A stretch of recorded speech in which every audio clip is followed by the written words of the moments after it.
हम हैं दीपक कुमार किरण और लेकर के आए हैं अ, कुछ ऐसे प्रश्न जो कि आपको समझ में आने वाला है। प्रश्न को ध्यानपूर्वक देखिएगा। सवाल को हम लोग ध्यानपूर्वक अच्छे तरीके से देखेंगे और देखने के बाद हम लोग कोशिश करेंगे सोल्व करने का। तो आज हम करवाने वाले हैं 45 क्वेश्चन। और 45 क्वेश्चन का जो आप वीडियो डाउनलोड करके देख सकते हैं, तो इसके बारे में थोड़ा सा रिवाइज होगा। आप क्वेश्चन बार बार लगाते होंगे, लेकिन वीडियो देखने से रिवाइज होता है। आपके पास समय नहीं है कि किताब पढ़ें फिर उसके बाद आंसर देखें, तो वीडियो ज़्यादा से ज़्यादा समय का नहीं होगा। मैं एक क्वेश्चन पे कम से कम 20 सेकंड से ज़्यादा का समय नहीं देने वाला हूँ। और एक क्वेश्चन आप कम से कम लगभग 45 क्वेश्चन होने वाले हैं। तो 45 क्वेश्चन को आप ध्यानपूर्वक देखिएगा। चलिए स्टार्ट करते हैं। पहला क्वेश्चन क्या है बाबू? पहला क्वेश्चन आपको यहाँ दिख रहा होगा कि इतिहास के तहत अध्ययन किया जाता है। क्या तहत किया जाता है? जब इतिहास पढ़ते हैं तो किस चीज़ का अध्ययन किया जाता है, इसके बारे में इसको बताना है क्वेश्चन में। तो इसका आंसर क्या होगा सभी लोग बच्चे? तो अतीत का अध्ययन किया जाता है, समाज का, शासन का, पर्यावरण का। क्या अध्ययन किया जाता है? तो इतिहास में क्या किया जाता है? अतीत का अध्ययन किया जाता है। किस चीज़ का? अतीत का अध्ययन किया जाता है। आपको पता होगा कि अतीत क्या होता है। अतीत आपका ए नंबर आंसर हो जाएगा। अगले सवाल की ओर बढ़ेंगे। अगला सवाल क्या है? प्रथम यूनानी इतिहासकार कौन था? आपको ऑप्शन दिख रहा है, ऑप्शन के अनुसार बताइएगा। प्रथम यूनानी इतिहासकार कौन था, इसके बारे में बताइए जल्दी से। तो इसका आंसर हो जाएगा, क्या हो जाएगा आंसर? इसका आंसर हो जाएगा हेरोडोटस। क्या हो जाएगा answer? Herodotus. B number answer हो जाएगा। क्या हो जाएगा? B number answer. अगला सवाल आप लोग को दिख रहा होगा स्क्रीन पे, देखिए लिखा हुआ है कि निम्नलिखित में से किसने स्पष्टता कहा कि इतिहास के समस्त निष्कर्ष युक्ति संगत साक्ष्यों पर आधारित होते हैं? किसने कहा कि इतिहास के सारे संगत जो है स्पष्टता जो है वो इतिहास के युक्ति संगत साक्ष्यों पे निर्भर करता है या आधारित है? तो इसका आंसर क्या हो जाएगा? बी हो जाएगा। क्या हो जाएगा आंसर? इसका बी हो जाएगा। चलिए अगला सवाल की ओर बढ़ते हैं। अगला सवाल क्या है? हिस्टोरीज के रचनाकार कौन थे? हिस्ट्री जो बुक लिखा हो गया था तो उसके रचनाकार कौन थे, इसमें बताइएगा आंसर। इसका आंसर चौथा का आंसर हो जाएगा, क्या हो जाएगा? हेरोडोटस। हेरोडोटस। अगला सवाल, इतिहास के पिता की पदवी सही अर्थों में निम्न में से किससे संबंधित है? इतिहास के पिता, इसका क्वेश्चन का मतलब है इतिहास का पिता से किसे जाना जाता है? आपको पता होगा इतिहास के पिता से आपको हेरोडोटस को जाना जाता है। अगला सवाल ये इंपॉर्टेंट है। देखिए मैं ऐसा क्वेश्चन बता रहा हूँ कि जो कि प्रीवियस ईयर क्वेश्चन भी हैं, कुछ कुछ ऐसा कि आप लोग को पकड़ता है, अच्छा लगता है। देखिए पूछा हुआ क्वेश्चन बहुत सारे ऐसे जेआरएफ में पूछा हुआ है, नीट में पूछा हुआ है, नेट में पूछा हुआ है, बहुत सारे ऐसे क्वेश्चन हैं। तो इसका आंसर हो जाएगा हेरोडोटस। अगला सवाल है, छठा नंबर सवाल, इतिहास अपने को दोहराता है, यह किसका कथन है? यह किसका कथन है? तो छठा नंबर प्रश्न का आंसर हो जाएगा ए, हिगेल। हिगेल ने कहा था इतिहास दोहराता है, क्या अपने को दोहराता है, यानी ए नंबर आंसर हो जाएगा ए। अगला सवाल की बढ़ेंगे। ए, हम इतिहास से यही सीखते हैं कि आदमी इतिहास से कभी कुछ नहीं सीखता, यह कथन किसका है? बताइए इसका आंसर क्या होगा? हिगेल, कार्ल मार्क्स या जे ब्यूरी और ई एच कार। इसका आंसर क्या होगा? 7वां नंबर प्रश्न का आंसर आप लोग खुद से बताएंगे। 7वां नंबर प्रश्न क्या है, तो इसका आंसर बताइए। तो 7वां नंबर प्रश्न का आंसर हो जाएगा ए, हिगेल। अगला सवाल 7वां नंबर प्रश्न का आपको हिगेल आंसर होगा, क्या होगा? हिगेल। अगला सवाल की ओर बढ़ते हैं। किसका कथन है कि समस्त इतिहास वर्ग संगत का इतिहास है? समस्त इतिहास जो है वर्ग संगत का इतिहास है, किसने कहा था? कौन ये कथन कहे थे? तो इसका आंसर हो जाएगा, 8वां का क्वेश्चन का आंसर हो जाएगा आपका ए, कार्ल मार्क्स ने कहा था। कार्ल मार्क्स ने कहा था। अगला सवाल, निम्नलिखित में से कौन सा एक इतिहास के विषय में मार्क के दृष्टिकोण का संक्षिप्त वर्णन करता है? इसका आंसर क्या होगा? 9वां का आंसर आप लोग बताइएगा कि 9वां का आंसर क्या होगा। तो 9वां का आंसर हो जाएगा आप लोग बी। क्या हो जाएगा? बी। बी आंसर हो जाएगा। क्या दर्शाता है? तो इस इतिहास शोषक और शोषित वर्गों के बीच संघर्ष का सिलसिला दर्शाता है। अगला है, निम्नलिखित में से किसने द्वितीयात्मक भौतिकवाद के सिद्धांत का प्रतिपादन किया था? किसने बताया था कि द्वितीयात्मक भौतिकवाद के सिद्धांत का प्रतिपादन किसने किया था? इसका आंसर 10वां का आंसर आप लोग बताइएगा। 10वां का आंसर हो जाएगा मार्क्स। क्या हो जाएगा? मार्क्स। आंसर क्या हो जाएगा? मार्क्स। इसका आंसर आप लोग लिख सकते हैं मार्क्स। बी, टीजीटी में पूछा हुआ है। कार्ल मार्क्स ने वर्ग संघर्ष की प्रक्रिया को निम्नलिखित में से किस सिद्धांत की मदद से समझाया है? इसका आंसर क्या होगा आप लोग बताइएगा। 11 नंबर क्वेश्चन का आंसर क्या होगा? तो 11 नंबर क्वेश्चन का आंसर हो जाएगा द्विनात्मक, आपको नीचे वाला ऑप्शन दिख रहा होगा द्विनात्मक, यहाँ से भौतिकवाद। ये यूपीएससी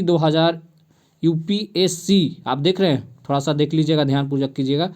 यहाँ से यूपीएससी 2011 में ही पूछा हुआ क्वेश्चन है ये वाला क्वेश्चन, पीटी में, है ना, पीटी में पूछा हुआ है। So important question. इतिहास विगत की राजनीति है यह किसका कथन है? ये इतिहास विगत की राजनीति है यह किसका कथन है? तो बताइए आंसर क्या होगा? स्टब्स की, कार्यकाल का, सीले का या ट्रेवलियन का? इसका क्या आंसर होगा? इतिहास विगत की राजनीति है, इसका आंसर क्या होगा? तो 12 का आंसर हो जाएगा सी, यानी सीले का है। क्या हो जाएगा? सीले का है बाबू, आप लोग देख सकते हैं सीले का, है ना। अगला सवाल की ओर बढ़ते हैं, इससे पहले हम आप लोग को बताने वाले हैं कि अगला सवाल ये है कि 13वां सवाल में सूची दिया हुआ है, पूरा का पूरा सूची दिया हुआ है। सूची को क्या करना है? मिलान करना है। नीचे ऐसे इस तरह से क्वेश्चन भी देते हैं जो कि पूछे हुए क्वेश्चन है, जेआरएफ में पूछा हुआ है, तो इस सूची को मिलान करना है। तो इसका आंसर क्या होगा? आप लोग खुद एक बार सूची ए से सूची बी से सम्मिलित कीजिए नीचे दिए गए कोड की सहायता से। अशोक जो 60 लिखा हुआ है, अशोक 60, ये कौन से सूची से सम्मिलित है? सूची नंबर 1, सूची नंबर 2 से सम्मिलित करना है। इतिहास की परिभाषा बताना है कि ट्रेवलिन कब आया था, क्लाउडिक ब्यूरी क्या था। तो इसका आंसर क्या होगा? आप लोग सही सूची से मिलान कीजिएगा, तो इसका आंसर हो जाएगा 13 नंबर का क्वेश्चन का आंसर हो जाएगा ए। क्या हो जाएगा? 13 नंबर क्वेश्चन का ए आंसर हो जाएगा। आप लोग ध्यानपूर्वक एक बार मैं मिलान करके बता देता हूँ, 13 नंबर क्वेश्चन का ए आंसर है। आप लोग देख लीजिए ए कैसे होगा। तो अशोक जो है, अशोक 60 जो है आपको, अशोक 60 जो है आपको यहाँ पे दिखा रहा है, दर्शा रहा है कि ये सच है कि इतिहास में अतीत वर्तमान के साथ बदलता है। अशोक ने ये कहा था, सच है कि इतिहास जो है अतीत में वर्तमान के साथ बदलता है। ट्रेवलियन का क्या कहना था? ट्रेवलियन बी नंबर ऑप्शन, ट्रेवलियन बी का कहना था इतिहास का महत्व वैज्ञानिक नहीं है। इतिहास का महत्व जो है वैज्ञानिक नहीं है, इसके संदर्भ में सभी ट्रेवलियन ने कहा था, है ना, इतिहास वैज्ञानिक नहीं है। सी नंबर ऑप्शन क्या है? तो सी नंबर आंसर का क्या हो जाएगा? सी का हो जाएगा संपूर्ण इतिहासों का विचार। सी का हो जाएगा संपूर्ण इतिहासों का विचार, विचारों का इतिहास है। संपूर्ण इतिहासों का इतिहास विचारों का इतिहास है। ठीक है। चौथा नंबर क्या हो जाएगा? चौथा नंबर का आप लोग पता होगा, चौथा नंबर का ये हो जाएगा इतिहास स्वतः मात्र एक विज्ञान है, इनमें से कम नहीं और इससे अधिक नहीं। सबका अलग अलग तरीके का कहने का कथन था, इसे इस सूची 1 से और सूची 2 से मिलाना था, जो कि बहुत ही इंपॉर्टेंट क्वेश्चन होते हैं। एक क्वेश्चन में 4 कथन आप लोगों को ढूंढने थे, एक क्वेश्चन में 4 कथन ढूंढने थे, ये पूछे जाते हैं प्रश्न। इस तरह से बहुत सारे ऐसे सेट लगाएंगे कि जिसमें प्रश्न पूछे जाएंगे। किस इतिहास दर्शन शास्त्री ने कहा था कि समस्त इतिहास समकालीन इतिहास है? किस इतिहास दर्शन शास्त्री ने कहा था? कि इसका आंसर क्या हो जाएगा? आपको आंसर हो जाएगा बी। क्या हो जाएगा? B, Benedetto Croce, B. क्या हो जाएगा? बी नंबर आंसर हो जाएगा बाबू। अगला सवाल की ओर बढ़ेंगे। अगला सवाल क्या है? अगला सवाल दिख रहा होगा आप लोग को कि इतिहास वर्तमान में 15 नंबर क्वेश्चन है बाबू। 15 नंबर क्वेश्चन आप लोग ध्यान से देखिएगा। 15 नंबर क्वेश्चन कि इतिहास वर्तमान में वर्तमान एवं अतीत के बीच अंतरहीन वार्ता है, यह किसने कहा था? इसका आंसर हो जाएगा 15 नंबर क्वेश्चन का आंसर आप लोग खुद से बताइएगा। तो एच कार ने कहा था। अगला सवाल ये पूछा हुआ क्वेश्चन है। अगला सवाल है तिथियों के साथ प्रयुक्त होने वाला बीसी किसका संक्षिप्ताक्षर है? इसका आंसर क्या होगा? 16 का आंसर क्या होगा इसका? 16 नंबर क्वेश्चन का आंसर जो है आप लोग बताइएगा। बीसी का मतलब क्या होता है? बीसी आप लोग लिखते होंगे 580 बीसी, है ना, 780 बीसी। बीसी का मतलब क्या है? सबसे ज़्यादा लिखना है what is the full form of BC, है ना। तो बीसी का फुल फॉर्म क्या होता है? तो 16 नंबर क्वेश्चन का आंसर हो जाएगा ए हो जाएगा, बिफोर क्रिस्ट, यानी क्रिसमस के जो हाँ ना, इसका क्रिसमस डे तो जब ईसाई धर्म का जो हुआ था, शुरुआत हुआ था, तो उसी के जो जन्म जब हुए थे उसी के उसके जन्म के पहले वाले को बिफोर ईस्वी कहा जाता है। ठीक है। अगला तिथियों के साथ प्रयुक्त होने वाला एडी के पूर्ण रूप क्या है? एडी का मतलब क्या है? एडी हम लोग लिखते हैं कि 2004 एडी, 2005 एडी, 2006 एडी, इस तरह से लिखते हैं ना। तो इस तरह से हम लोग एडी का मतलब क्या है? तो एडी का मतलब है 17 नंबर क्वेश्चन का एडी का मतलब है एनिमो डोमिनी, एनिमो डोमिनी, ये फुल फॉर्म पूछा जाता है और पूछा जाएगा। वर्ष 50 ईस्वी पूर्व, 50 ईस्वी पूर्व, तो इसका बताना है, ऑप्शन के अनुसार कैलकुलेट करके बताना है कि आंसर क्या होगा। 50 ईस्वी पूर्व का मतलब क्या होता है, इसके बारे में बताइए। तो 18 नंबर क्वेश्चन का आंसर हो जाएगा आपको बी, 150 ईस्वी के पूर्व आता है ना। अगला सवाल, वर्ष 1015 किस शताब्दी में आता है? बस 1015 किस शताब्दी में आता है? तो शताब्दी को हम लोग क्या निरंतर जो भी चीज़ें हैं हम लोग देखते आए, अभी तक हम 22वीं 23वीं शताब्दी में हम लोग चल रहे हैं। तो शताब्दी को निरंतर हम लोग सभी चीज़ें ऐसे नोट करते आए हैं, लोगों को समझ में आ रही है कि निरंतर जो भी चीज़ें आपके जीवन में हो रही है वो तो एक ना एक ईस्वी में नोट होते जा रहा है। तो निरंतर जो भी ईस्वी हैं उसके बारे में बात करें तो वर्ष 1015 ईस्वी तक शताब्दी में आता है। कौन क्या आता है? तो कौन सा शताब्दी में आता है? 19 नंबर क्वेश्चन का आंसर हो जाएगा बाबू डी नंबर, 11वीं शताब्दी में आता है।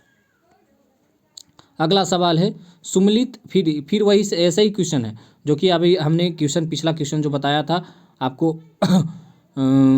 13वां नंबर क्वेश्चन जो बताया था आपको, उसी तरह के क्वेश्चन ये है कि सूची 1 को सूची 2 से क्या करना है? सम्मिलित करना है। क्या करना है? सम्मिलित, मिलान करना है। पहले आपने बचपन में पढ़ा होगा कि मिलान करना है बाबू, मिलान करने वाला आ गया 5 नंबर का था, 5 क्वेश्चन उसमें याद करने होते हैं। तो सारे मिलान अच्छे तरीके से करने होते हैं। आप सूची पढ़ लीजिए एक बार, आप देख सकते हैं, और कॉपी में भी लिख लीजिए। सूची को लगाना कोशिश करना, ऐसा करें कि लगाना ना भूलें। तो देखिए सूची, हम इसका आंसर बता रहे हैं आप लोग को, आंसर हो जाएगा 20 का आंसर, अभी क्वेश्चन है आगे बढ़ेगा, ठीक है। तो सूची यहाँ पे दिया हुआ है, देख लीजिए। सूची इस तरह से दिया हुआ है, सूची इस तरह से दिया हुआ, देख लीजिए। सूची इस तरह से दिया हुआ है और यहाँ पे इसका ऑप्शन है। ऑप्शन क्या होगा? इसका ऑप्शन हो जाएगा आप लोग सूची का 20 नंबर क्वेश्चन के ऑप्शन क्या हो जाएंगे? तो 20 नंबर का ऑप्शन हो जाएगा आपको,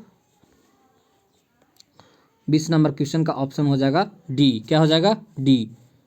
आप लोग नोट कर लीजिए, डी ऑप्शन होगा, आप खुद से मिला सकते हैं। अगला सवाल, विक्रम संवत प्रारंभ हुआ, विक्रम संवत जो है कब प्रारंभ हुआ? ये भी यूपीएससी में उधर 1995 में यूपीएससी में पूछा हुआ क्वेश्चन है। अब बात करें तो विक्रम संवत कब से प्रारंभ हुआ, तो इसके बारे में बताना। आपने अभी ठाकुर प्रसाद का कैलेंडर देखा होगा, तो ठाकुर प्रसाद में विक्रम संवत, ये शाक संवत वगैरह बहुत सारे ऐसे संवत के बारे में पढ़ाया हुआ है। आपने लूसेंट के बुक में दिखा होगा, तो लूसेंट का ही बुक जो है आपको वस्तुनिष्ठ प्रश्न जो होते हैं वो समान ज्ञान का, वो आपको बहुत ज़रूरी होती है। तो विक्रम संवत कब प्रारंभ हुआ था, इसके बारे में बताइए। तो विक्रम संवत जो प्रारंभ हुआ था आपको प्रारंभ हुआ था 21 का बताना है। तो 21 का आंसर क्या हो जाएगा? 21 का आंसर हो जाएगा ए, 58 ईस्वी। आपको ऑप्शन क्या हो जाएगा? 58 ईस्वी।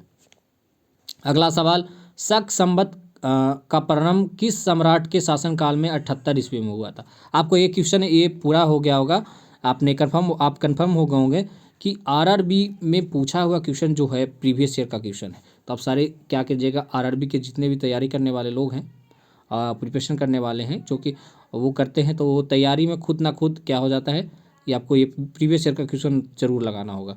तो शक संवत का प्रारंभ किस सम्राट के शासनकाल में 78 ईस्वी में हुआ था? तो आपको पता, विक्रम संवत का शुरुआत जो हुआ था आपको हुआ था 58 ईस्वी में, आपको पता है, और 78 ईस्वी में हुआ था शक संवत का शुरुआत। लेकिन किस सम्राट के शासनकाल में हुआ था, इसका 22 नंबर का आंसर बताना है। तो 22 नंबर का आंसर हो जाएगा, क्या हो जाएगा? बी, कनिष्क एक सम्राट थे, उसके शासनकाल में हुआ था। ये क्वेश्चन एसएससी में पूछा गया हुआ क्वेश्चन है। एसएससी 2000, 2005, सीआरपीएफ में पूछा हुआ है, वेस्ट बंगाल में हुआ, जेएफसी में, झारखंड पुलिस सर्विस कमीशन में पूछा हुआ है ना। ये सब सारी चीज़ें क्वेश्चन पूछे हुए हैं। अगला सवाल है, भारत के राष्ट्रीय पंचांग नेशनल कैलेंडर किस संवत पर आधारित है? ये क्वेश्चन एसएससी 1999 में पूछा हुआ है। ऐसे ही क्वेश्चन पूछे जाएंगे। भारत का राष्ट्रीय पंचांग जो है किस संवत में पर आधारित है, किस संवत पर आधारित है, इसके बारे में बताइए। तो इसका आंसर जो हो जाएगा क्या हो जाएगा, 23 नंबर का हो जाएगा सी हो जाएगा बाबू। क्या हो जाएगा, सी हो जाएगा, शक संवत पे आधारित है। अगला सवाल, गुप्त संवत 3019 से लेकर के 3020 ईस्वी को प्रारंभ करने का श्रेय किसे दिया जाता है। गुप्त संवत जो है 3019 ईस्वी से लेकर के 3020 ईस्वी को प्रारंभ करने का श्रेय किसे दिया जाता है। तो गुप्त संवत जो स्टार्ट हुआ था किसे श्रेय दिया जाता है, इसमें बताना है आंसर। तो आपको आंसर 24 नंबर का आंसर हो जाएगा, क्या हो जाएगा, चंद्रगुप्त फर्स्ट, चंद्रगुप्त फर्स्ट। अगला सवाल की ओर बढ़ते हैं जनाब, देखते हैं। चंद्रगुप्त के फर्स्ट ने गुप्त संवत का प्रारंभ किस उपलक्ष्य में किया था। क्वेश्चन बन रहा है, बन रहे हैं क्वेश्चन। ये क्वेश्चन बहुत ही इंपॉर्टेंट है, तो थोड़ा सा धीरे धीरे जानने की कोशिश करें। एक क्वेश्चन से थोड़ा धीरे धीरे हम लोग लगाएंगे, जैसे कि लगाते रहेंगे वैसा ऐसे ही पूछा जाता है, ठीक है। तो चंद्रगुप्त फर्स्ट ने गुप्त संवत का प्रारंभ किस उपलक्ष्य में किया था, किस एम से किया था। तो 25 नंबर क्वेश्चन का आंसर हो जाएगा आपको ए नंबर आंसर हो जाएगा, अपने राजरोहण के स्मारकों के रूप में किया था। अगला सवाल यही है कि निम्नलिखित कथनों पर विचार कीजिए तथा नीचे दिए गए कूटों से मिलान कीजिए। आपको कूट दिए हुए हैं, आपको कूट में कूट मिलान करना है। जैसे कि ये यूपीएससी 2011 में पूछा हुआ क्वेश्चन है, जब मैं 10th में था, 10th में भी नहीं था, 10th में नहीं था, 6 या 5 में था, 5 में था, 2011 की क्वेश्चन है।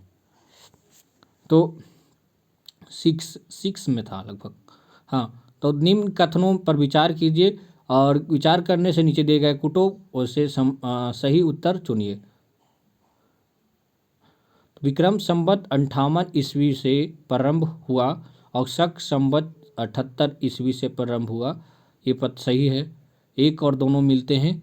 गुप्त संवत 319 आरंभ हुआ और भारत में मुसलमानों का शासन का युग 1192 से शुरू हुआ। तो इसका आंसर क्या हो जाएगा, 26 का आंसर जो हो जाएगा बाबू, 26 का आंसर हो जाएगा सी। क्या हो जाएगा, सी।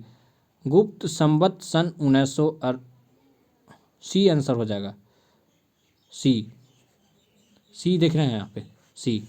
तीनों का तीनों सही है, तीनों का तीनों जो दिया हुआ है, तीनों ऑप्शन सही है। 58 ईस्वी में पहले शुरू हुआ था, शक संवत शासनकाल में, किसके शासनकाल में आपने अभी पढ़ा, और गुप्त संवत 319 ईस्वी से आरंभ हुआ था। तो ये राइट आंसर है। अगला सवाल की ओर बढ़ेंगे। अगला सवाल क्या है, हर्षवर्धन ने 606 ईस्वी में हर्ष संवत की स्थापना किस उपलक्ष्य में की थी। हर्ष संवत की स्थापना हुई थी और किस उपलक्ष्य में किया गया था, इसके बारे में थोड़ा डिटेल्स में हम लोग बताएंगे। अपने राजारोहण के उपलक्ष्य में किया गया था, या चीज़ें जो भी ऐसी चीज़ें हैं जो ज़्यादा उपलक्ष्य में निरंतर जो भी चीज़ें हम लोग पढ़ रहे हैं वो आपको आने वाला है क्वेश्चन। हर्षवर्धन ने 606 ईस्वी में हर्ष संवत की स्थापना किस उपलक्ष्य में की थी। अपने राज्यारोहण के उपलक्ष्य में, कन्नौज पर अधिकार करने के उपलक्ष्य में, सिंध विजय के उपलक्ष्य में, पूर्वी भारत की विजय के उपलक्ष्य में।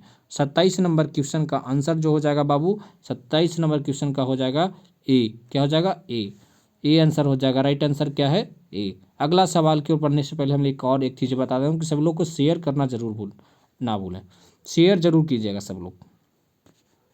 निम्नलिखित में से वह कौन सा संवत है जो कलुचारियों द्वारा प्रयुक्त किए जाने वाले कलुचारी संवत है, कलुबुरी संवत है, कलुबुरी संवत है, संवत कहलाता है।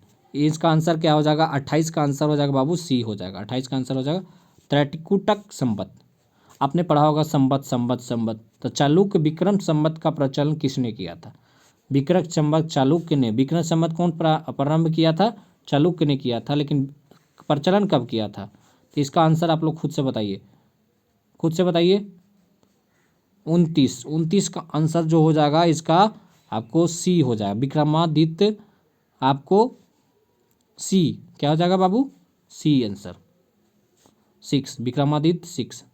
अगला सवाल है, अगला सवाल की ओर बढ़ते हैं, देखते हैं। निम्नलिखित में से किसे एक नए संवत चलाने का यश प्राप्त किया गया। निम्नलिखित में से किसे नए संवत चलाने के लिए यश प्राप्त है।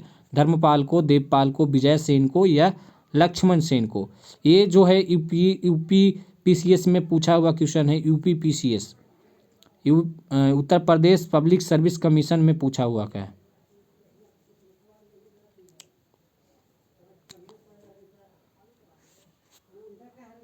तो इसका आंसर क्या हो जाएगा? 30 नंबर क्वेश्चन का आंसर हो जाएगा बाबू, 30 नंबर क्वेश्चन का हो जाएगा डी, क्या हो जाएगा? लक्ष्मण सेन। बाबू लक्ष्मण सेन होगा आंसर, क्या हो जाएगा? लक्ष्मण सेन। अगला सवाल की ओर बढ़ेंगे कि निम्नलिखित में से कौन सा वर्ष दिसंबर 2009 में शक संवत का वर्ष होगा? 1931, 1952, 2066 और 2087। 31 नंबर का क्वेश्चन का क्या आंसर होगा? 31 नंबर क्वेश्चन का आंसर हो जाएगा ए, क्या हो जाएगा? ए 1931। अगला सवाल, विक्रम संवत 2070 को ईसवी संवत में रूपांतरण करने का मान्य होगा, क्या होगा? तो 2000 संवत ईसवी पूर्व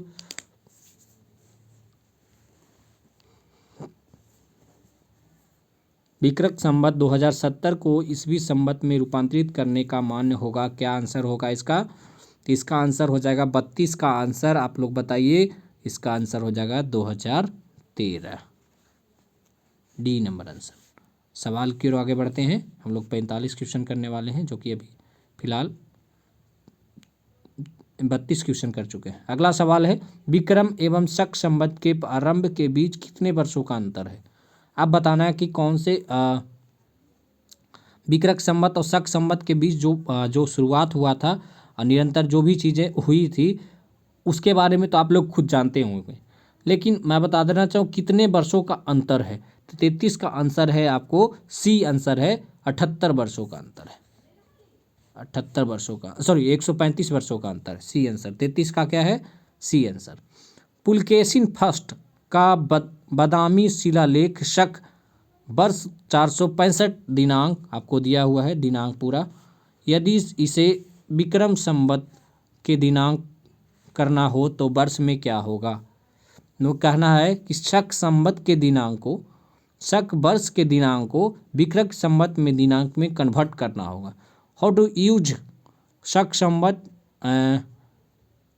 इनटू विक्रम संवत, हम कैसे उसमें यूज करके बताएंगे कि कौन सा क्या होगा।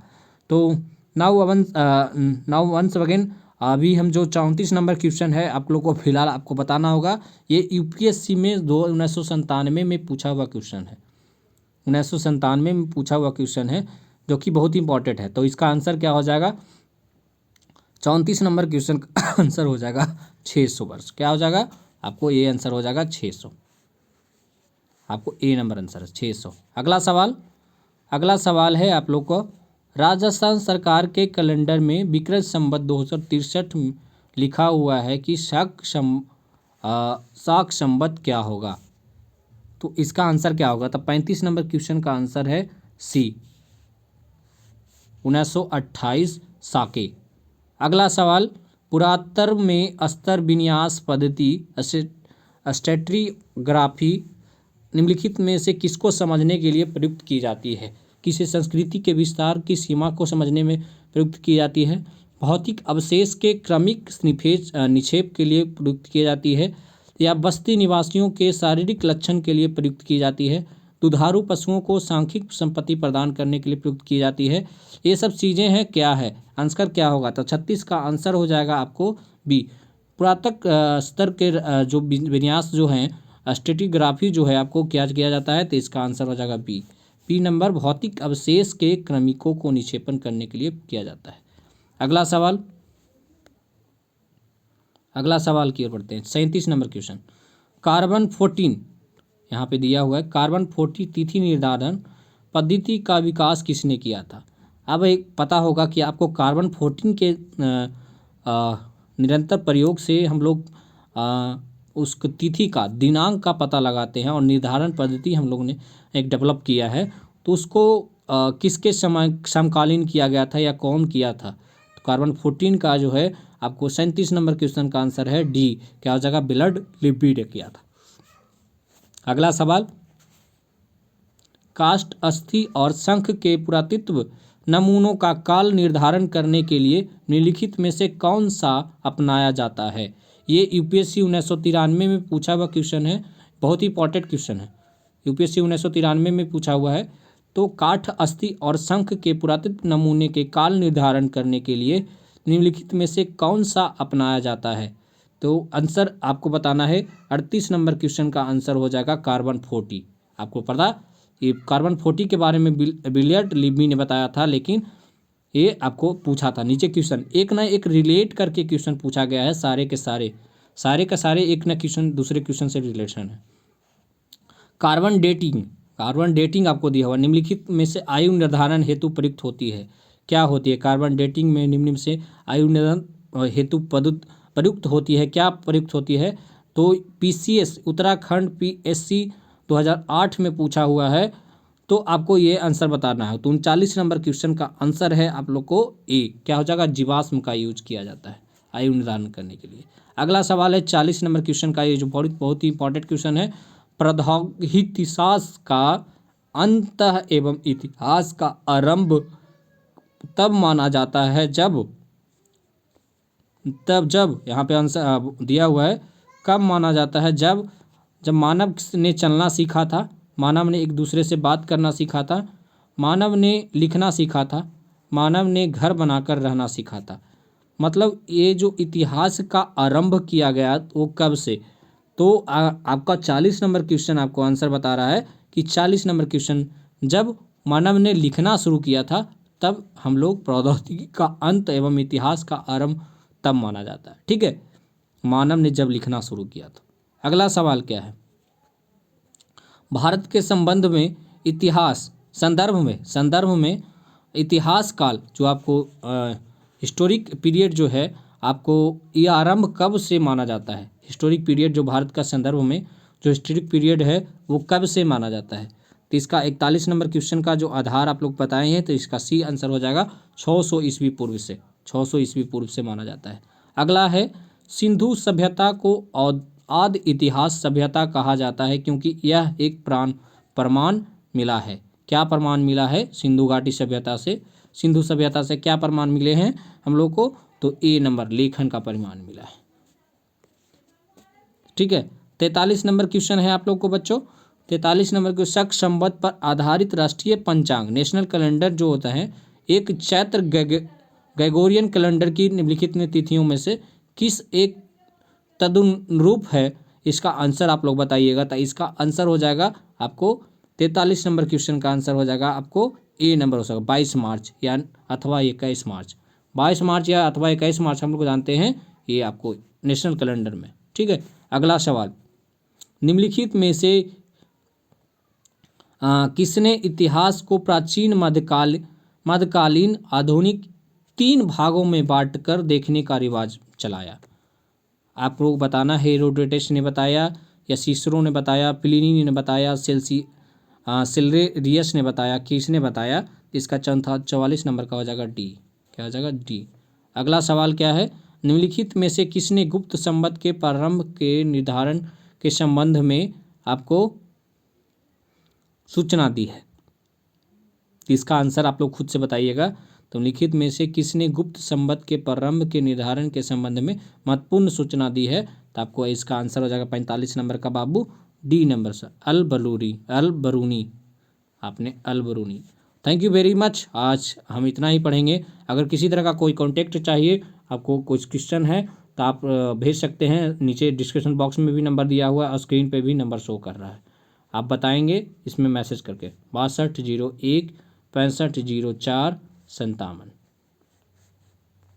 Thank you very much. आज के लिए इतना ही, मिलते हैं नेक्स्ट क्लास में।